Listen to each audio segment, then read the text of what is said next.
उसे कहाँ पर पनाह मिल सकती है? देखिए, जब वो घर से एक औरत उसी वक्त निकलती है जब तशद्दुद की हद हो जाती है। औरतें कोई अपना घर और अपनी घर की हिफाजत छोड़ना नहीं चाहती, लेकिन जब उसका घर ही उसके लिए एक दोज़ख बन जाता है जहाँ उसको खुद अपने आप को महफूज नहीं महसूस कर सकती है, तो उसको फिर उस घर से निकलना पड़ता है। और उस घर से निकलने में उसको बहुत सारे मसले भी सामने आते हैं जब वो निकलती है। अक्सर जब यंग लड़कियां निकलती हैं जो अपनी मर्ज़ी से शादी करना चाहती हैं, माँ बाप उनके रास्ते में रुकावट बनते हैं और उनकी नहीं सुनते हैं और उनके ऊपर मतलब पाबंदियां लगाते हैं, तो फिर वो निकल जाती हैं। और मैं समझती हूँ वो जो एक यंग लड़की जब निकलती है उसके काफ़ी मसले आ सकते हैं सामने, क्योंकि बाहर जो माशरा है कोई उसके लिए वो तो नहीं है, कोई एक बहुत महफूज जगह तो नहीं है। जैसे कि सारा ने मेंशन किया, क्राइसिस सेंटर्स हैं, कंप्लेंट सेंटर्स हैं जो मतलब हुकूमती सतह पर काम कर रहे हैं। NGO लेवल पर भी जैसे हैं जो औरत फाउंडेशन के जैसे हैं, उनके अपने CSCs हैं जो इंटरवेंशन करते हैं ऐसे सिचुएशन में। लेकिन एक रिमोट देहात में एक औरत को ये सब चीज़ों का नहीं मालूम होता है कि कहाँ जाए। तो मैं दारुल अमान क्या उस लेवल पर मौजूद है? दारुल अमान जो है हमारे यहाँ 4 दारुल अमान हैं। अगर कराची तो पन्हा चला जो है वो कराची का दारुल अमान चला रहा है, एक हैदराबाद में है, एक सक्खड़ में है, एक लाड़काना में है। तो 4 दारुल अमान सिंध में है। और उसका मतलब आम औरत को किसी हद तक पता होता है कि दारुल अमान जा सकती हूँ मैं, लेकिन मतलब उसके लिए उसे बड़े शहर में ही आना पड़ेगा। उसके लिए बड़े शहर में आना पड़ेगा। और आई थिंक इसलिए बहुत ज़रूरत है कि उसका फर्स्ट एंट्री पॉइंट होता है पुलिस के पास जाए। पुलिस का जो थाना है, लेकिन थाने में जाने के लिए वो वहाँ का माहौल भी उसके लिए एक मुसीबत साबित हो सकता है कि वहाँ पर भी हमने सुना है थानों के अंदर भी तशद्दुद होता है। तो जैसे सारा ने कहा, ट्रेनिंग बहुत ज़रूरी है। और जब औरत जाए कोशिश करे कि वो किसी को अपने साथ ले ले, किसी ऐसे को जिस पर वो भरोसा कर सकती है, जो उसको थाने तक जाकर अपनी कंप्लेंट लिखवा सके। वहाँ जाकर पुलिस तक जाने का सिलसिला तो एक तरफ है, लेकिन दारुल अमान आपने बताया कि सिंध में तो 4 हैं जी, पाकिस्तान में ऑल ओवर इसी तरह से बाकी सूबों में भी हैं जी। दारुल अमान पूरे सारे सूबों में हैं। मुझे एग्जैक्ट तादाद नहीं मालूम है कितने दारुल अमान हैं, लेकिन पंजाब में, खैबर पख्तूनख्वा में, बलूचिस्तान में, और मुझे नहीं पता कि आज़ाद जम्मू कश्मीर में भी हैं। लेकिन दारुल अमान काफ़ी अरसे से, आई थिंक 1962 से काम कर रहे हैं दारुल अमान।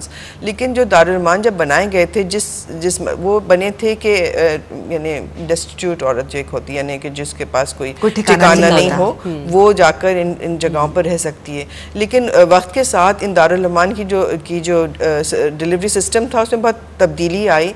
और यहाँ पर जब औरतें पहुँची तो उन्होंने ये देखा कि वो एक घुटन के माहौल से निकलकर एक दूसरे घुटन वाले माहौल में पहुँच गई हैं, जहाँ उनके जो मसाइल हैं उनके लिए कोई काम नहीं हो रहा है। यानी अगर एक औरत आती है तो उसको अगर उसको लीगल हेल्प चाहिए है, उसको कानूनी हेल्प चाहिए है, तो वहाँ पर कोई सर्विसेज मौजूद नहीं है। वो ट्रॉमा अगर उसको का शिकार है तो उसकी वहाँ कोई ऐसा काउंसलिंग सर्विस नहीं है, कोई इमदाद उसको नहीं मिल सकती। तो वो एक माहौल से निकल कर वहाँ जाकर तहफ़्फ़ुज़ तो मे भी किसी हद तक मिल जाता है, लेकिन उसके आगे उसके मसले के हल नहीं ढूंढे जाते हैं।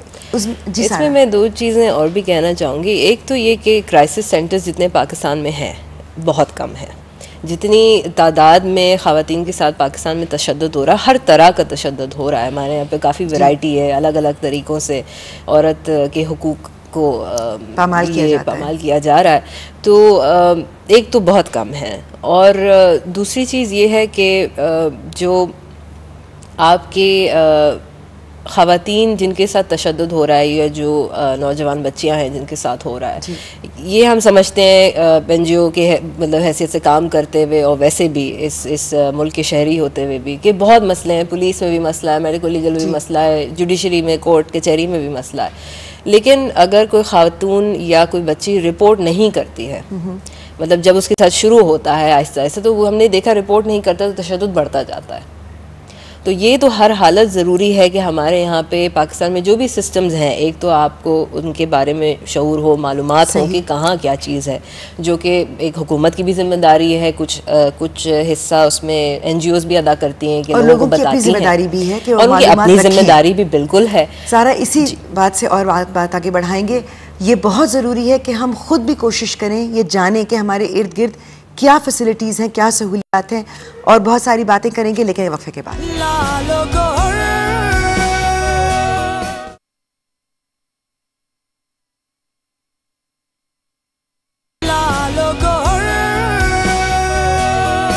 Welcome back. लालो गौहर में हम बात कर रहे हैं ख़वातीन के सिनफी मसावात की, क्योंकि इंसान होते हुए भी उन्हें शायद वो बराबरी का दर्जा नहीं मिल रहा जो मिलना चाहिए। इस पर बात करने के लिए हमारे साथ सारा जमान मौजूद हैं, उज़मा नूरानी मौजूद हैं। और सारा, हम अभी ब्रेक से पहले ये बात कर रहे थे कि ख़वातीन को निकलना तो खुद ही पड़ेगा। अगर कहीं पर हालात उनके हक में नहीं भी जा रहे तो रिपोर्ट करना बहुत ज़रूरी है। लेकिन घर का माहौल जो होता है, वहाँ तो अम्मा जो होती है बच्चे से कह देती है खामोश हो जाओ, बेटी को कह दिया जाता है कि चुप रहो, बर्दाश्त करो। तो ये सोशल कंडीशनिंग, इसका कहाँ तक हाथ है? औरत खुद कितना जुल्म कर रही है? देखिए, इसमें ये चीज़ बहुत समझना ज़रूरी है कि बज़ाते तो आपको ऐसा लगता है देखते हुए कि एक औरत के साथ ही तशद्दुद कर रही है तो मर्द क्या